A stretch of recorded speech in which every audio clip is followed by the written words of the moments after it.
Hola, soy Rosa Perelmuter, profesora en la Universidad de Carolina del Norte en Chapel Hill, y voy a leer... En la página web de la Universidad de Carolina del Norte en Chapel Hill, dentro del Departamento de Lenguas Romances, se encuentra el perfil de Rosa Perelmuter. Se lee allí que es profesora de español y literatura hispanoamericana, nacida en Cuba con un doctorado de la Universidad de Michigan, que entre muchas cosas ha estudiado profundamente a Sor Juana Inés de la Cruz y que le interesa también la literatura cubana y cubanoamericana contemporáneas. Esto y muchos datos más sobre sus especialidades académicas, sus temas de investigación, sus cursos y publicaciones. Un perfil profesional detallado que muestra, sin duda, una brillante y sólida carrera académica. Los perfiles profesionales son generalmente fríos, técnicos, formales, así es como deben ser. Allí encontramos qué hace Rosa, qué ha alcanzado en su carrera, sus publicaciones y proyectos. En últimas, solo una parte de quién es ella, pero su historia, esa está en otro lado. Sin embargo, hay allí un párrafo que me llamó la atención y que dice: actualmente, la profesora Perelmuter ha centrado su atención en su libro en proceso, Yiddish Cuba, Cultura, Identidad y Comunidad, un proyecto que combina historia, producción literaria y memorias públicas y personales sobre la floreciente comunidad judía de Cuba. En esas letras hay una pista, una puerta que se abre a la historia que la ha llevado a donde está y que aquí vamos a contar. Es un afán caduco y bien mirado, es cadáver, es polvo, es sombra, es nada.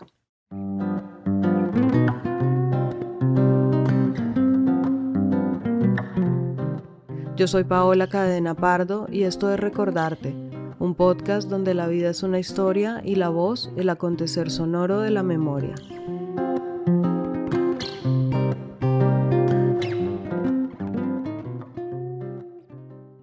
Los padres de Rosa llegaron a Cuba finalizando la década de los 20.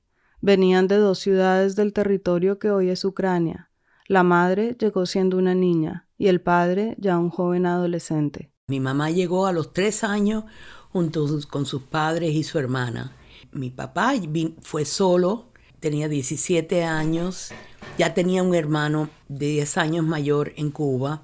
Entonces los padres los mandaron para allá y esto es al final de la década del 20. Las cuotas de migración que existían en los Estados Unidos hacían que muchos migrantes europeos no lograran entrar al país en su momento y que por eso buscaran alternativas en lugares cercanos, entre ellos México y Cuba, con la esperanza de emigrar finalmente en algún momento a los Estados Unidos. Sin embargo, ese no fue el caso de los padres de Rosa. Rápidamente Cuba se convirtió en su casa. La madre creció allí en un núcleo familiar que al tiempo que se adaptaba y se asimilaba a la cultura cubana, conservaba en su interior una fuerte tradición judía o hebrea, que es el término que prefiere Rosa y que ya veremos por qué. Y el padre, que llegó solo y siendo mayor que la madre, empezó a labrarse un camino con su trabajo. Uno de sus primeros trabajos fue empleado por el dueño de esa tienda y él barría los pisos, sacaba la basura, o sea, hacía de todo. Me imagino que también era que él no tenía el idioma, porque él llega hablando yiddish. Ese es el idioma que hablaban porque los polacos no querían que tú fueras a la escuela con ellos, ni los rusos tampoco. Entonces, los hebreos que venían de la Europa Oriental, el idioma que hablaban era yiddish.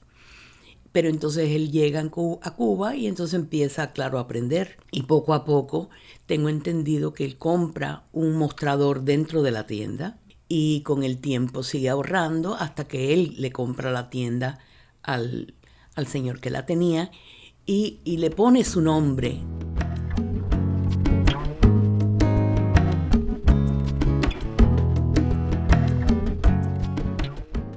Él llegó a Cuba con el nombre de Herschel, pero una vez allí, ese nombre se convirtió en Hershey, y Rosa cree que el cambio se dio porque en ese tiempo había en Cuba una central de la compañía estadounidense de chocolates Hershey, y los cubanos, seguramente al escuchar el nombre de su padre, hicieron esa asociación. Así que sí, le puso a la tienda Casa Hershey.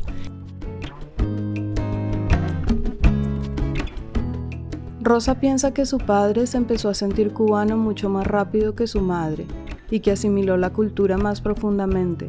Él, además de haber llegado solo, vivió muy poco tiempo con su hermano mayor, que ya estaba en la isla, así que tuvo que sumergirse en el contexto del país casi que inmediatamente después de su llegada. Y se mudó a una fonda de españoles, de gallegos, ¿no?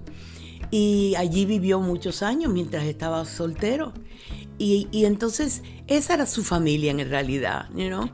La mayoría de los amigos, como no entendían muy bien lo de Hershey, lo llamaban Enrique. Él era alto, blanco, ojos azules, entonces pensaban que era hasta gallego, porque él, cuando empieza a hablar español, él imita el sonido de esta gente. Y entonces, cuando comes en la fonda, tú comes lo que te sirven. Tú mi mamá y mis abuelos siguieron cocinando, me imagino que algunos platos cubanos, pero también básicamente los platos que conocían, y eran kosher. Mis abuelos eran religiosos. Entonces mi papá era muy distinto, porque comía jamón, comía de todo, hasta que se casó. Y entonces mi mamá, en la casa no entraba comida que no fuera kosher, ¿no? Entonces por eso él se asimila mucho más rápidamente y mucho más completamente. A sus 35 años, ya el padre de Rosa era un hombre estable económicamente, dueño de una tienda de ropa, y es entonces cuando conoce a su madre, 15 años menor que él. En ese momento, las mujeres de 20 años ya tenían que casarse o iban a vestir, ¿no? A quedarse sin casar. Y entonces mi mamá y mi papá se enamoran y se casan. De estos padres nace Rosa, siendo la segunda de 4 hermanas en una familia hebrea y con una práctica religiosa implementada principalmente por su madre. En su casa se hablaba casi siempre el español, pero el yiddish estuvo también presente durante su infancia, sobre todo en su familia materna. Mi mamá también, el idioma que ella hablaba era español. Los padres le hablaban en yiddish, entonces ella contestaba en yiddish a veces o a veces en español. Entre mis padres ellos hablaban español, a no ser que quisieran que a las personas que estaban alrededor no entendieran, entonces hablaban yiddish. De sus primeros años, los recuerdos más vívidos que tiene Rosa tienen que ver con su escuela, a la cual iba acompañada de su hermana mayor. Recuerdo mucho mi escuela, donde enseñaban la mitad del día en yiddish y la mitad del día en español. Una escuela que no era religiosa, no enseñaban religión, lo que enseñaban era cultura. Y recuerdo vivir como a 5 cuadras de la escuela y caminar hacia la escuela con mi hermana mayor. Y tener amistades que no eran judías porque vivían a los lados de mi casa y jugar allí, pero básicamente la mayoría de mis amistades eran de la escuela y por lo tanto eran judíos como yo, hebreos, porque nosotros no usábamos mucho el adjetivo o el sustantivo judío, porque tenía esa connotación tan negativa en español, traída por los españoles y continuada por los cubanos. Entonces nos llamábamos hebreos. La escuela se llamaba Colegio Hebreo del Centro Israelita de Cuba. O sea, israelita, hebreo y no judío. Porque cuando querían insultarte a veces te gritaban o te decían judío y no era no era nada bueno. Fue allá, en ese primer espacio fuera de la casa, donde empezó a entender que algo en ella era diferente, al menos para los otros. Ella se sentía como una niña cubana más, pero su contexto le empezó a hacer ver que no lo era tanto. No era que yo dudaba de mi cubanía, sino que otros dudaban de ella. Había una escuela cerca de la mía, a una media cuadra, y nosotros teníamos que pasar por esa escuela que se llamaba Balmaña. Y da la casualidad que el patio donde los estudiantes estaban esperando que empezaran las clases, donde jugaban, estaba en el camino a nuestra escuela. Y tú sabes cómo son los niños, de vez en cuando te tiraban algún o piropo podía ser o insulto, ¿no? Y en el caso de nosotras yo recuerdo perfectamente que gritaban polaca, ¿no? Y entonces uno se sabe distinto. Y otra cosa que recuerdo ya de bastante niña es mi mamá subiendo iba a decir guagua, pero ustedes no todos usan guagua en el sentido cubano, que es autobús. Subiendo a la guagua con las tres, porque la otra nació bastante tarde, ¿no? Pero éramos tres niñas y la gente, recuerdo algunas de las personas que estaban sentados en la guagua, mujeres, no me acuerdo, una señora, ¡ay, qué lindas! Pero son europeas, ¿verdad? Rosa creció un poco entre dos mundos. Es cubana y se siente cubana, pero el origen de su familia hizo que desde niña enfrentara episodios como estos que narra, donde los otros pusieron en duda y cuestionaron su identidad y su pertenencia. Y mientras eso era lo que le mostraba el mundo de afuera, al interior de su familia, ella recuerda una vida tradicional, las dinámicas comunes de un matrimonio durante los años 50. El padre trabajaba y traía el dinero, mientras la madre se dedicaba a las labores de la casa y de los hijos. Entonces él le daba a ella una mensualidad o todas las semanas le daba X cantidad de dinero para las compras y qué sé yo. Y yo recuerdo desavenencias en torno a esa cantidad. Ellos a veces se metían en el baño para hablar, pero yo oía y yo creo que siempre era que ella quería que le diera más y él no le quería dar más. Entonces había cierta tensión acerca de eso. Hasta 1961, la vida de Rosa transcurriría en la cotidianidad de su familia y sus estudios. Dos padres amorosos, sus hermanas, sus amigos del barrio y los de la escuela. Pero esa cotidianidad pronto se quebraría y cambiaría su vida y la de su familia para siempre. Porque lo que no pueden perdonarnos los imperialistas es que estemos aquí y que hayamos hecho una revolución socialista en las propias narices de los Estados Unidos. Cuando Fidel Castro subió al poder, muchos familiares de su padre empezaron a insistirle que enviara dinero para depositarlo en Miami y asegurarle allí un capital a su familia. Pero el padre se negaba a contemplar siquiera la posibilidad de dejar el país y abandonarlo todo. Y él no quería porque le decía que él no se iba de Cuba. Esto era suyo y él no va a dejar su tienda, no va a dejar nada. A pesar de la negación del padre, a medida que pasaba el tiempo, las cosas se iban poniendo más complejas para la familia y las prácticas del nuevo régimen se fueron haciendo más patentes. Las escuelas perdieron su carácter privado y fueron intervenidas.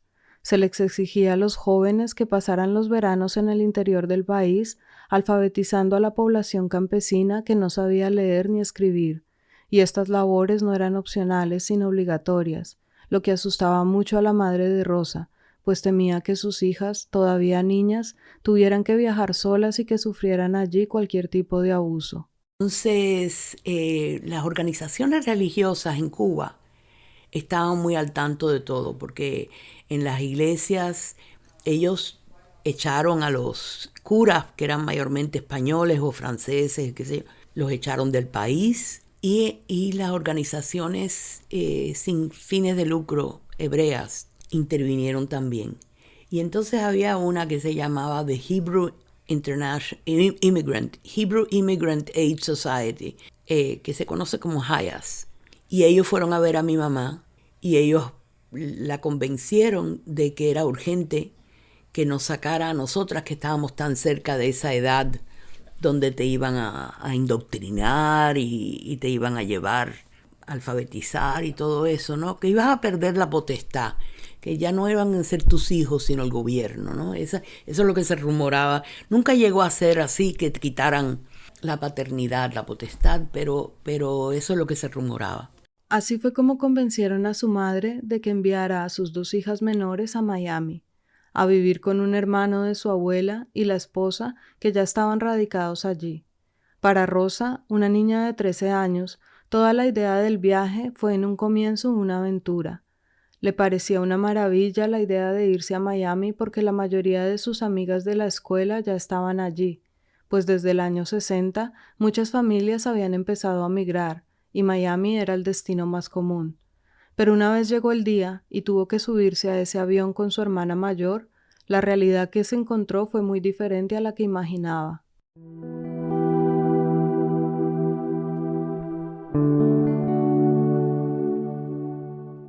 Fue un despertar bastante crítico cuando me bajé de ese avión y mi tío estaba en la cola porque en ese tiempo todavía te bajabas del avión, no había esos pasadizos para entrar directamente adentro.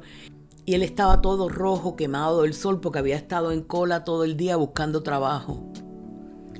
Y cuando llegamos a la casa de ellos, que era un efficiency, era una casita pequeñita, un apartamento muy pequeño, y la tía nos miró a nosotras dos y nos dijo: hoy yo fregué el baño, ¿quién le toca mañana?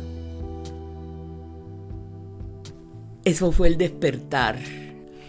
Ya no estás en tu casa, no estás con tu mami. De un día para otro, la familia desapareció para Rosa y se encontró viviendo con una pareja de adultos mayores que tenían la edad de sus abuelos en un espacio reducido, durmiendo en un sofá-cama con su hermana y con total ausencia del cariño y la contención que siempre tuvieron de su madre. Ella era una persona muy acostumbrada a que la mimaran y no le gustó el hecho de que tenía que aguantar que están dos muchachas en su casa. Entonces yo me acuerdo que él era el que se despertaba temprano y nos hacía los sándwiches para almorzar, para llevarnos a la escuela. No ella la dejaba dormir hasta más tarde. O sea que ella no era una mujer muy cariñosa y estaba molesta porque tuvo que aguantar que estas dos niñas estén en su casa. Y yo no me recuperé en realidad. Yo estaba muy triste, yo me quería ir de vuelta. Y no te podías ir, porque si te ibas no podías volver. Entonces yo decía cosas como: a mí no me importa, me voy para Israel, ya no vuelvo a los Estados Unidos. Pero eran cosas que no eran razonables, ¿no? Y aunque su hermana estaba con ella, para Rosa nunca fue un apoyo emocional. Ella es una persona muy fría. Yo soy distinta que ella. Entonces, no es que nos lleváramos mal, sino que yo no encontraba el apoyo en ella que yo hubiera querido. Ella no era mi mamá. Aparte de todo el vacío emocional que sufrió Rosa por la ausencia de su familia y sobre todo de su madre, en Miami se encontró otra vez con un lugar en el que ella no encajaba, donde ser quien era también era ser un otro, no necesariamente bienvenido. Allí tuvo que vivir en total 9 meses antes de reunirse nuevamente con su familia, y en esa temporada experimentó varios episodios de discriminación que ponían en duda otra vez su identidad. Venimos a los Estados Unidos habiendo estudiado Yiddish hasta que nos fuimos. La mitad del día español. Y no éramos como Yiddish era el idioma de los viejos, entonces, aunque lo entendíamos y lo podíamos hablar, no lo hablábamos español con preferencia, ¿no? Y estábamos hablando español, mi hermana y yo, y otra amiga que también era hebrea cubana, estábamos yendo en el autobús porque yo creo que íbamos a uno de los cines que tenían en Miami Beach y estábamos sentadas ahí hablando español y de pronto atrás hay 2 o 3 personas hablando Yiddish, pero quejándose de nosotras, quejándose de ese español que molesta tanto, que hace tanto ruido y que por qué esta gente no se va a su país. Ellos no se esperaban que gente de la edad de nosotras hablara Yiddish o que entendiera lo que ellos dijeron. Y yo me acuerdo haberme virado y decirle algo no muy bonito, ¿no? Algo como gay kacken, vayas a la mierda. Wir seien Jiden, somos hebreos. Y ellos se quedaron porque no les entraba en la cabeza que pudiera haber cubanos que fueran hebreos. En esa época, en Miami había lo que ella llama una especie de campaña contra los cubanos. Ella recuerda que en los periódicos de Miami Beach se encontraban editoriales diciendo que no se debería permitir hablar en español en los autobuses ni en los lugares públicos, como las peluquerías, las tiendas y los supermercados. El lugar donde vivíamos con los tíos, había una señora como a 2 puertas, porque eran lugares que están abiertos, son bajos, tienen como 4 o 5 apartamentos. Eso era lo que era Miami Beach antes, ¿no? Que la gente se iba a Miami, los americanos, a jubilarse al calor, ¿no? Y entonces había una señora que le dio por sonar un pito cuando ella oía desde su apartamento al nuestro que hablábamos español. Y yo la primera vez que oí el pito le dije a mi tía, ¿pero qué pasó? ¿Viene la policía? Dice ella, no, es la vecina, que ella odia que hablemos español. Y un día cuando en realidad los hijos de mis tíos se reunieron ayer al Día de las Madres y íbamos a ir a un picnic y vinieron, eran como 5 o 6 personas. La policía llegó y dijo que una vecina había llamado que there was a disturbance of the peace. Dice Rosa que por ese entonces la idea del bilingüismo y la pluralidad y la inclusión no existían, que aunque el español sí se enseñaba en las escuelas, no era lo que es hoy en día, que se ha convertido en un requisito en las universidades y donde el ser bilingüe se considera algo positivo.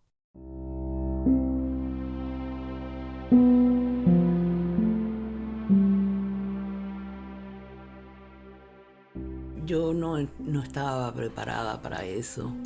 Yo era una niña... Yo sé que muchos americanos a los 13 años ya son mucho más independientes y todo eso, pero yo particularmente, yo creo que tiene que ver, después de muchos años de terapia, ¿no?, con el hecho de que nací tan cerquita de mi hermana y que fue un accidente, seguro. No fue planeada, yo no fui planeada y yo debo haberlo sentido. Y yo creo que esa separación tajante, 45 minutos, y dejaste tu adolescencia permanentemente, ¿no?, en Cuba, ya. No, yo no lo manejé muy bien, yo lo sufrí muchísimo. Ella se sentía sola y sin el apoyo de nadie, y peor aún, sentía que su dolor era minimizado por las personas que la rodeaban. La hija de mi tía, prima de mi mamá, era una persona bastante fría y me acuerdo decir que yo estaba teniendo un nervous breakdown. Oh my God. Y que, me despertara, que stop it. ¿Qué estupidez es la tuya? ¿Por qué estás llorando si estás bien? Estás fuera de Cuba. Mi mamá te está cuidando. Luego de enviar a Rosa y a su hermana mayor, deciden enviar también a la hermana que les seguía y quedarse solo con la menor. Pero en lugar de Miami, ella fue enviada a Boston, donde estaban otros familiares. Y con sus 3 hijas fuera de Cuba, la madre no aguanta más la distancia y le pone un ultimátum a su esposo. Una vez que salió la tercera y se fue a Boston a vivir con la prima hermana de mi mamá le puso la precisa a mi papá y le dijo, si tú no quieres irte, yo me voy con la niña, con la más chiquita, Zoila, y mis padres, pero yo no voy a seguir separada de mis hijas. Le dio el ultimátum a mi papá, porque el hombre tenía que firmarte el permiso de irte de Cuba con tu hija. Me firmas aquí la plata potestad y yo me voy con mis padres para los Estados Unidos. Para la madre de Rosa lo más importante era estar cerca de sus hijas. Evidentemente la situación no era ideal para nadie, pero para ella dejar Cuba no fue una transición tan difícil como Rosa piensa que fue para su padre. Y tengo entendido que él se fue a regañadientes porque él pensaba que en cualquier momento, esto era en julio del 62, había pasado la Bahía de Cochino, entonces todos se esperaban que los Estados Unidos iba a hacer algo, no sabiendo que habían entrado en un acuerdo con la Unión Soviética después de lo de la crisis del 62, de los misiles, que no iban a atacar a Cuba. Entonces, él también ya habían venido a la tienda a decirle que empezaron a intervenir a los negocios pequeños como el de él. Entonces él se fue con ella, con mis abuelos, todos se fueron. Él le dejó su reloj, él tenía un reloj de oro, de cadena de oro, y él le dejó el reloj a su mejor amigo cubano, no hebreo, y prometí, diciéndole que se lo aguantara hasta que él volviera, pero nunca volvió. El padre venía con $3,000 que por fin lo habían convencido de enviar a Estados Unidos. La agencia Hayas, por su parte, les ofreció costear el viaje y la reubicación, pero no podía ser en Miami, debían escoger otro destino. Porque en el año 62 en Miami no había trabajos. Miami cerraba, los hoteles cerraban de mayo a septiembre, octubre. O sea, era el playground of the rich. Ante la situación y con una hija ya ubicada en Boston, deciden que ese será su destino y allí se van a vivir nuevamente reunidos como familia. Pero antes de ese viaje, Rosa recuerda vívidamente la imagen de su padre cuando llegó a los Estados Unidos, cuando se bajó de ese avión que venía de Cuba y por fin lo pudo ver después de 9 meses. Siempre fue algo canoso, pero no completo. Pero ahora me fijé que el pelo todo era canoso. Y entonces, claro, eso lo avejentaba, yo pensaba. Pero tiene que haber sido el peso de lo que él tuvo que atravesar para dejar eso detrás. Su tienda, Casa Hershey, que él trabajó desde que la limpiaba y después un mostrador y parece que después otro. Y era su tienda y él trabajaba. Mi papá no tenía hobbies. Mi papá, si acaso los domingos nos sacaba, como no tenía tienda, ¿no? Nos sacaba a pasear un rato con su carro, qué sé yo. O íbamos a ver a mis abuelos, o mis abuelos venían a almorzar. Pero él, 6 días a la semana, él estaba en la tienda constantemente. Entonces, eso les pasó a muchos hombres cubanos, especialmente a los hombres, porque las mujeres, con tal de estar juntos con la familia, ¿no? Pero la ambición, la masculinidad. Tal como ella lo describe, esa nueva realidad causó efectos muy diferentes en cada uno de sus padres. Para la madre fue un iniciar de nuevo, un encuentro con cierta independencia, pero para él fue una pérdida dolorosa y también, de algún modo, repetir una historia que vivió en su adolescencia, pero ahora con el peso de muchos años más encima. Entonces él consiguió trabajo, pero ella también. Y fue un descubrimiento para ella. No fue algo malo, ella no lo vio como castigo, sino como liberación de alguna manera de tener su dinero. No era su dinero porque venía para la casa, pero había una dinámica distinta que a mi papá no le vino muy bien. Pero él se sintió mal. Tener que dejar todo abandonado otra vez, ¿no? Cuando él se fue de Europa, de Polonia, yo no creo que él pensaba, ellos no sabían lo que iba a pasar, ¿no? Pero fue difícil seguramente, porque él no fue a Cuba con riqueza ni nada de eso, ¿no? Y trabajó muy duro para llegar a donde llegó y tener lo que tuvo. Y debe haber sido increíblemente difícil irse y dejarlo todo, dejar la llave del carro, dejar todos los muebles, todo. Tenías que dejarlo. Ellos te hacían un inventario antes de salir y después el día de salir para ver que no hayas vendido las cosas, que todo se quede con el país, ¿no? Y llegar con 3 mudas de ropa y empezar otra vez barriendo pisos en la tienda Filins. Ni siquiera arriba, sino en el sótano de Filins, que era donde tenían las cosas de descuento, barriendo otra vez a los 52 años.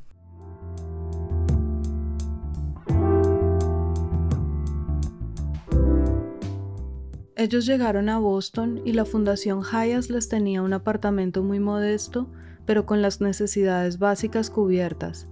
Tenían 2 vajillas para que como familia hebrea pudieran mantener la comida kosher, que sigue los mandatos de la dieta judía, separando los lácteos de las carnes.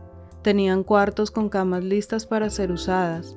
Tenían ropa de segunda mano que venía de Goodwill Industry, esa organización que en Estados Unidos tiene tiendas con artículos usados a precios muy bajos. Y tenían un trabajo para la madre y otro para el padre. Mi mamá cosiendo con una aguja grande etiquetas en la ropa y mi papá barriendo pisos, haciendo cosas de maintenance.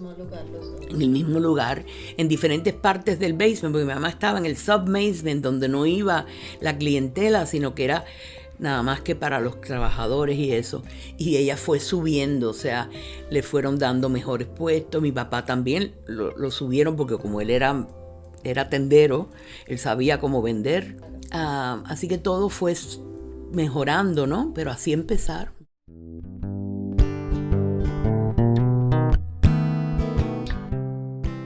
Así llega Rosa con 14 años y su familia completa a ese estado en el norte de la costa este, Massachusetts, una niña del Caribe ahora viviendo allí donde los inviernos son largos y congelados, pero para ella eso no importaba.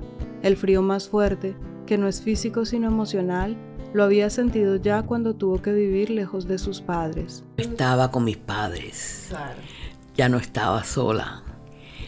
Me acuerdo lo feliz que estaba, porque en realidad nos pusieron un apartamento donde también mis abuelos, los padres de mi mamá, estaban allí. Entonces estaba con todas mis hermanas, con mi mamá y mi papá. Yo estaba contentísima, no me importaba nada el frío. A Rosa le costó mucho superar el trauma que le dejó esa separación tan temprana de su núcleo familiar. Tenía miedo de estar lejos de casa, tenía miedo de emprender sus propios caminos. Por eso, cuando se graduó de la secundaria, ya viviendo en Boston, no contempló la posibilidad, tan común entre los jóvenes de Estados Unidos, de irse a estudiar en otra ciudad o incluso en otro estado. Los jóvenes están locos por irse. Y yo no me quise ir a ninguna parte. De hecho, solicité solamente a la Universidad de Massachusetts, Boston, porque podía quedarme a vivir en mi casa. Incluso, antes de escoger la Universidad de Massachusetts, dudó mucho antes de decidirse a estudiar. Su hermana mayor, al graduarse, había empezado a trabajar en una oficina en la que las dos trabajaban a medio tiempo durante los meses escolares y a tiempo completo en los veranos. Ella, su hermana, decidió no continuar estudiando después de la secundaria, y en un inicio Rosa pensó en hacer lo mismo. Entonces ella no quiso seguir estudiando. Ella no era muy buena estudiante de todas maneras, pero yo sí siempre había sido buena estudiante. Y mis padres no querían que yo dejara de estudiar y que yo hiciera lo mismo que la otra, pero yo iba a hacer lo mismo que la otra porque tenía miedo de hacer algo distinto. Pero fue su padre quien con sus palabras la hizo entender que su destino posiblemente no estaba persiguiendo los pasos de su hermana. Mi papá, que era un hombre muy pocas palabras, él sufrió muchísimo porque él perdió a toda la familia. Él me dijo, mira, lo único que no te pueden quitar es la educación. Mira como a mí me lo quitaron todo.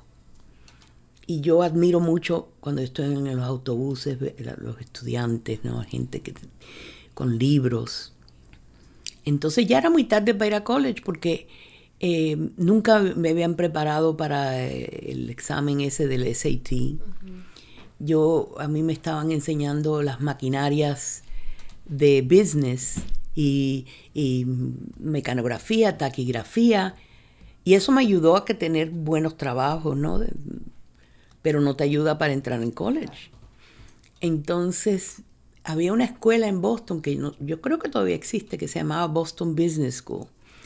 Y era una escuela de 1 año o de 2, después que te graduabas de bachillerato, y podías seguir la carrera o de secretaria, o de bookkeeper, o de accountant. Y el de accountant era 2 años. Entonces yo entré, con mi papá me llevó.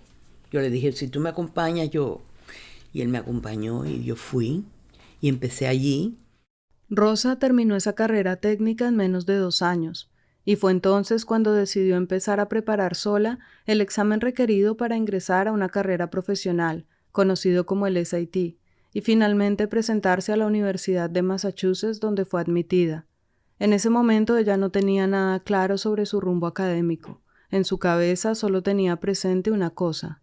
Lo que me pasó también es que cuando yo iba a esa escuela, seguí trabajando part-time en las oficinas donde yo trabajaba, que es donde mi hermana trabajaba full-time. Y yo era muy buena en componiendo cartas, por ejemplo. Yo escribía bien. Entonces, los jefes, nada más que me decían 2 palabras, ya no tenía ni yo que escribirlo con taquigrafía ni nada de eso. Me decían, dile que no, o algo así. Entonces yo escribía las cartas, pero ellos las firmaban. Entonces yo dije, para mí, yo voy a estudiar de manera que nadie me diga a mí que yo haga algo y que después firmen. Yo no quiero estar, como estaba en una oficina donde te miraban, que terminaras, que hicieras todo lo que estabas haciendo. Yo no quiero trabajar para que alguien me esté mirando. Y di en la carrera exacta que me hacía falta. Y como si la vida le quisiera mostrar por dónde, aunque ella no lo tuviera claro, casi que una casualidad hizo que durante el pregrado se especializara en español, y con eso diera el primer paso para el resto de su carrera. ¿Qué es lo que quería estudiar? ¿O qué iba a estudiar? Y de hecho me parecía que no debía ni tomar español porque eso era hacer trampa. Ya yo sabía español. O sea, yo tenía la idea equivocada que mucha gente todavía tiene, que estudiar español es el idioma. O sea, no entender lo que es el campo literario y la dificultad que hay para trabajar eso. Pero así que fue casi por casualidad, porque yo no tenía la menor idea de lo que era college y no tenía consejeros como yo, después fui yo consejera en la universidad, para evitar que hubiera gente que pasó lo que yo pasé. Entonces me llama el consejero el segundo semestre de mi segundo año y me dice, tienes que declarar una especialidad. Ok. Entonces francés. Y me dice, bueno, ¿cuántos francés has estudiado? ¿Cuántos cursos has tenido? Y yo, no, yo no he tenido ningún curso todavía. Y me dijo, tú no puedes empezar ahora con el major. No. Entonces tuve que decir algo, ¿no? Entonces dije, bueno, español. Y así que fue casi por casualidad. Esta situación que vivió Rosa sigue siendo la situación que hasta el día de hoy viven muchos estudiantes, hijos de inmigrantes en los Estados Unidos. Llegan a la universidad sin conocer cómo funciona el sistema académico en este país, en donde las dinámicas y estructuras son bastante diferentes a las de las universidades de casi toda América Latina, y sus padres, que en muchos casos no tienen educación superior, o si la tienen, no la recibieron en este país, tampoco tienen las herramientas para guiarlos, así que ellos, como pueden, deben navegar el sistema y encontrar el camino. A Rosa, ese desconocimiento la llevó a estudiar un pregrado con especialización en español, y aunque ella quería, luego de graduarse, ir a la escuela de leyes para continuar con sus estudios y convertirse en abogada, las condiciones no estaban dadas para eso y la llevaron por otro camino. Mis padres se mudaron a Miami de Boston por varias razones, y entonces yo también me iba para allá.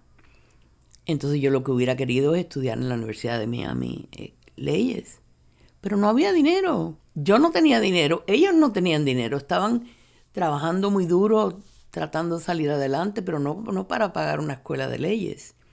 Pero la que sí te daba dinero para que estudiara era español, una maestría en español. Y así fue. Yo sabía que quería seguir estudiando y esta era la única donde yo podía seguir y que me pagaran, porque me dieron TA-ships. Muchos programas, tanto de maestría como de doctorado en español, ofrecen lo que se llama Scholarship y Teaching Assistantship, que son básicamente una beca que cubre los gastos de matrícula y la posibilidad de enseñar cursos básicos de lengua mientras se estudia y por los que pagan una cantidad mínima pero que alcanza para vivir. Así que esa fue la mejor opción que Rosa pudo encontrar para continuar con sus estudios. Mi hermana ya se había casado, la mayor, entonces, y mi abuelo murió justo antes de irnos. Mi abuela había muerto en el 67, murió joven. Su madre se fue un año antes de que Rosa se graduara del pregrado, pues a su hermana menor le habían diagnosticado una leucemia y la iban a tratar en un hospital de la Florida, pero desgraciadamente la enfermedad progresó muy rápido y ella falleció solo un año después con 14 años. Su padre empezó una tienda pequeña y su madre trabajaba con él. Rosa se quedó en Boston durante ese año con su otra hermana en casa de unos amigos de la familia y se mudó a Miami en cuanto se graduó para empezar allí su maestría. Haciendo la maestría conocí al que fue mi, ahora es ex marido, pero al que fue mi esposo, y él también quería estudiar literatura. Entonces nos casamos y nos fuimos a la Universidad de Michigan, yo a hacer el doctorado en español y él en comparada. Esta era la primera vez que Rosa se iba a separar de su familia, desde esa temporada en Miami cuando llegó sola con su hermana. Se iba con su esposo a hacer un doctorado, lo que significaba mínimo 4 o 5 años en Michigan, lejos de la familia de origen, y eso aún le causaba mucho temor. Fue muy difícil para mí, inclusive cuando me casé. Yo creo que mi relación con mi esposo era muy yo no, yo no estoy en una sesión de terapia, entonces no quiero entrar en mucho, pero yo creo que yo me aferré a él y él a mí, porque él también tenía sus inseguridades. Esa temporada en Michigan, que se extendió por 5 años, estuvo dedicada completamente a los estudios. Los dos estaban concentrados en esa meta y se apoyaron el uno al otro para lograrla. Dependiendo mucho de él y él de mí, y los dos nos ayudamos, ¿no? Y yo se lo digo a los estudiantes cuando se quejan, ¿no?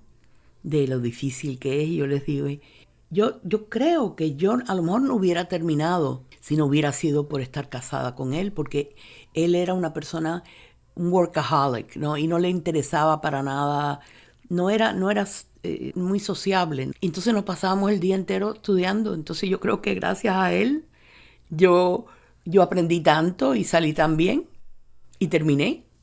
Rosa recuerda la presión que implica hacer un doctorado, preparar las pruebas, pasarse horas y horas leyendo por día, tomarse un Valium para no quedarse paralizada antes de sus exámenes.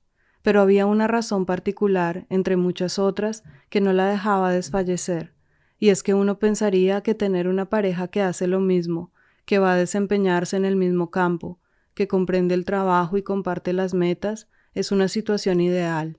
Y sí, en gran parte lo es, pero también trae consigo otras cosas.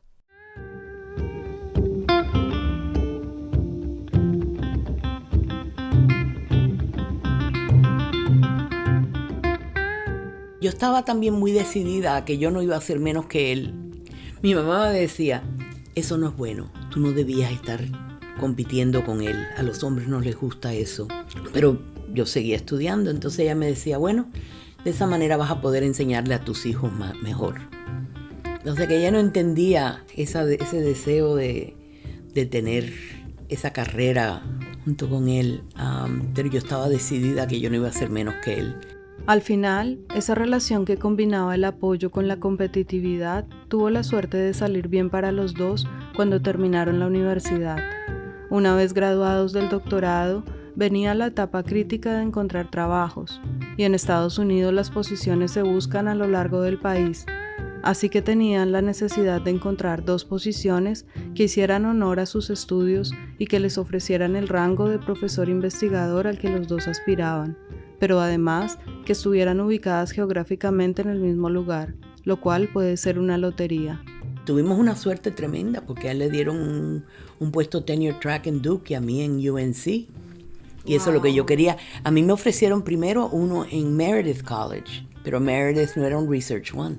Y yo hice algo que fue bastante arriesgado porque no acepté el puesto que era tenure track y acepté el de UNC que era nada más que visiting instructor, porque yo no tenía el doctorado todavía. Y al final de ese año entonces pudieron anunciar el puesto como un puesto tenure track. Yo me presenté al puesto, yo terminé mi doctorado ese primer año, aunque estaba enseñando 3 clases cada semestre y 3 preparaciones cada semestre. Y me lo gané.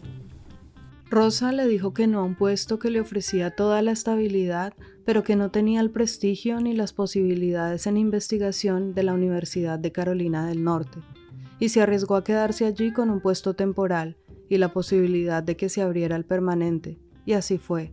Entonces él en Duke University y ella en UNC, 2 universidades muy reconocidas, parecía que habían logrado la situación ideal y que la competencia entre ellos dos no había causado estragos, sino buenos resultados.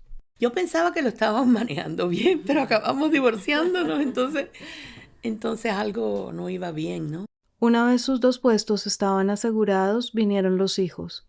El primero nació en 1981, al mismo tiempo que ella estaba en el proceso de lograr el título de profesora asociada en la universidad y escribiendo su primer libro. A mí me pusieron a descansar en la cama el último mes de estar embarazada porque me había subido mucho la presión, qué sé yo, y tenía que estar en la cama, pero al mismo tiempo estaba editando las últimas ediciones de mi primer libro. Así que mi esposo me traía las páginas, porque todo esto es todavía con máquina de escribir, ¿no? Me traía las páginas, yo hacía los cambios, él la llevaba y él los integraba y qué sé yo, y ya. Así que toda la carrera más o menos fue al mismo tiempo. Con los hijos llegó a la familia también la discusión sobre las labores de la casa y de los niños, las responsabilidades, el tiempo que cada uno debía dedicar a su labor de padre y madre y el espacio que reclamaban para su carrera. Él lo consideraba que yo no era suficientemente ambiciosa, que yo escribía menos que él, publicaba menos que él. Él no tenía en cuenta el hecho de que aunque supuestamente estábamos compartiendo las obligaciones mitad y mitad, él era de los que, por ejemplo, podía meterse en su oficina todo el día y salir de la oficina a las 5 y entonces ver qué iba a cocinar o qué iba a hacer. No le importaba olvidarse del resto de las obligaciones o de, por ejemplo, que hay que ir al supermercado a comprar las cosas que uno va a necesitar para... Entonces yo, aunque era mitad y mitad, yo hacía muchas cosas, ¿no? Y él lo consideraba que yo no tenía suficiente ambición. Esas diferencias fueron haciendo mella en la relación. Aunque tenía un puesto importante en una universidad prestigiosa, el objetivo de su esposo era seguir escalando y llegar a otras universidades todavía más importantes, y le daba a entender a ella que su falta de ambición le impedía a él seguir con ese proceso.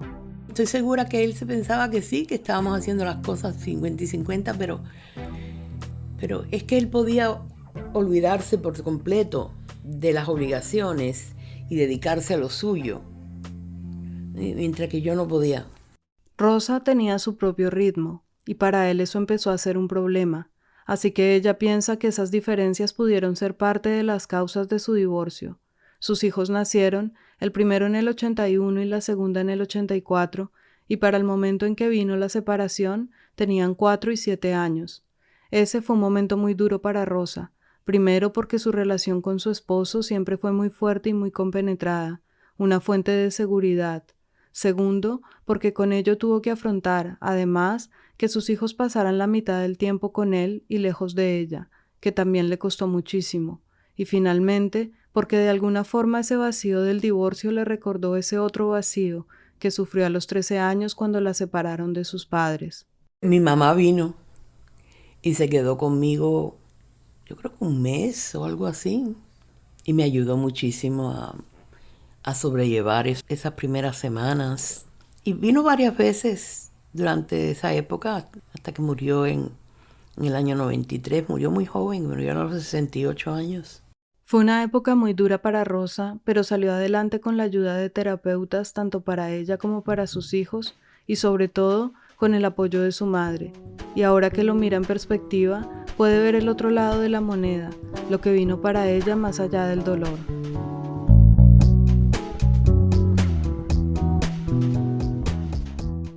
En realidad, para la carrera fue muy bueno que me divorciara, porque de pronto yo no tenía que ocuparme de él o de las publicaciones de él y de querer conversar sobre eso, sino me podía yo dedicar a mí. Porque al principio yo ni estaba segura que yo podía escribir sin él, porque yo estaba tan envuelta en su vida y enredada y con él, ¿no? Pero fue buenísimo para mi carrera. Mis hijos creen que para mi vida en general, ¿no? Pues, que se me fue un peso de encima. Aunque suene como una redundancia, Rosa floreció en muchos sentidos luego de su divorcio. Su carrera ha seguido sólida y productiva y puede decir con toda confianza que ha sido una gran profesora y una gran investigadora. Y ahora, con la distancia que dan los años, puede también reflexionar sobre esa identidad propia que tanto ha sido problematizada por sus diversos entornos y escribir sobre ello, empezando por su propio nombre. En Boston me convertí en Rose, porque yo no quería ser distinta y porque no me gustaba que los americanos lo pronunciaran Rosa. Entonces escogí Rose. Y claro, siempre Perlmutter daba trabajo. Y cuando me casé, que era Pérez, no se me ocurrió ni siquiera no usar ese apellido, porque, número uno, yo quería que todo el mundo supiera que yo soy hispanohablante.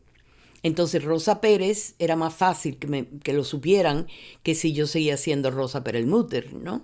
Pero con el tiempo, eso, primero lo que te conté de publicar bajo mi apellido, aunque sea como middle name, ¿no? Rosa Perelmuter Pérez. Y después me fui acostumbrando y él prefirió que yo me regresara a mi apellido de soltera cuando nos divorciamos. Yo le dije con mucho gusto y me volví a convertir en Rosa Perelmuter y that's it. Recuerda también cómo su cubanidad no fue puesta en cuestionamiento solamente durante su infancia en la isla, sino que incluso ya durante el doctorado tuvo que vivir episodios en los que se vio obligada a explicar de dónde venía. Por ejemplo, uno en particular que sucedió con un profesor. Yo estaba ya, creo que en el tercer año del doctorado. Yo había tomado clases con él enseñaba comedia. Yo no podía creer que él me llama a su oficina para decirme, para regañarme, porque él tenía que firmar las solicitudes para becas, ¿no? Y ese año se ofrecían unas becas multicultural o algo así en la escuela graduada para darte apoyo durante el verano. Y entonces mi esposo la solicitó, yo la solicité, otro amigo cubano la solicitó.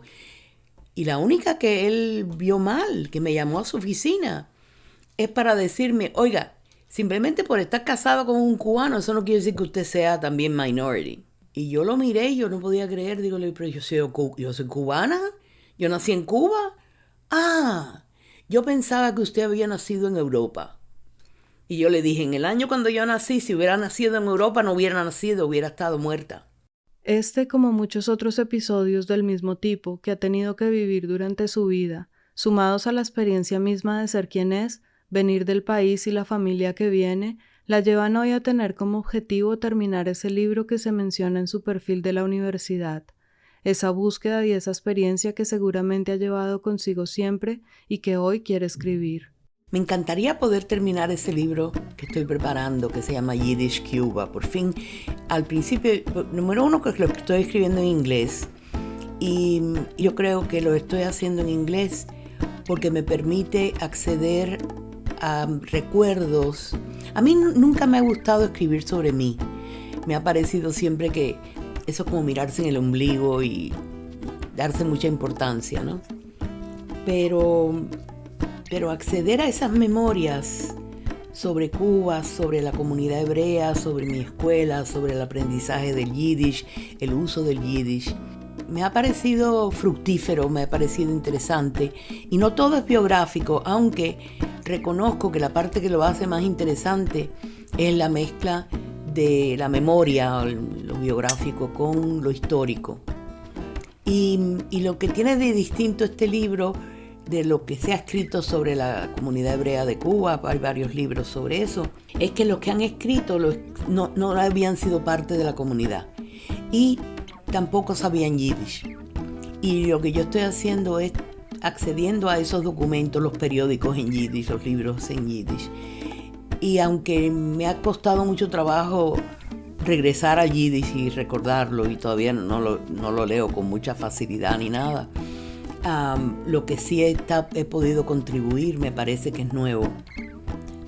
Y lo llamé y lo estoy llamando Yiddish Cuba y no Jewish Cuba, porque la verdad que no estoy hablando sobre la comunidad sefardita, que son los hebreos cuya lengua materna es español, el judeo-español, el español antiguo, el ladino.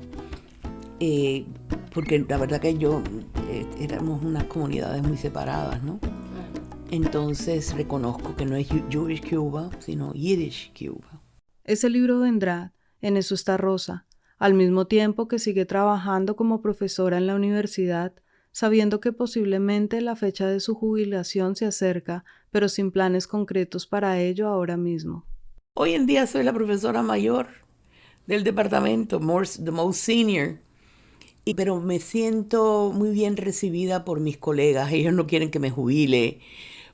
En parte porque no nos están devolviendo los puestos, no nos están reemplazando a la gente que se va a jubilar, pero también porque me tienen afecto y yo les tengo afecto. Así que por ahora me siento muy bien. ¿No tienes planes de jubilación pronto, estás? Bueno, debo tenerlos. porque tiene sentido que me jubile, ¿no? Mi hija está tratando de salir en estado. Si sale en estado, entonces me va a necesitar, entonces tendré razón para jubilarme. Pero no tengo, o sea, no me cuesta mucho ser profesora, me gusta. Sigues disfrutando tu Ya, trabajo. y los estudiantes me apoyan y me dan evaluaciones muy buenas. Entonces no es como si yo estuviera picando piedras y ya no tengo fuerza para picar piedras, ¿no?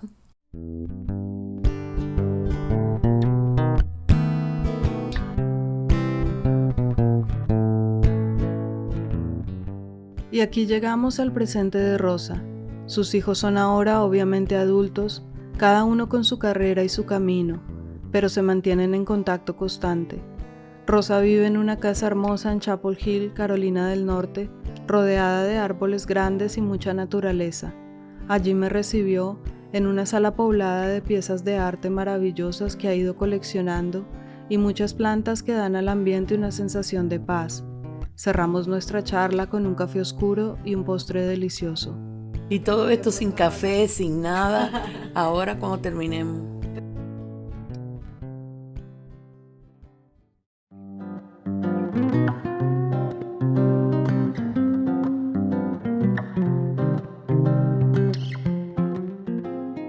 Gracias por escuchar otro episodio de Recordarte, este espacio donde celebramos la osadía de vivir y el necesario valor de contarlo. Este episodio fue producido por Paola Cadena, que también hizo el diseño sonoro. La edición es de Nidia Herrera y la música original es de Mike Forrester. Los esperamos en 2 semanas con una nueva historia. Gracias.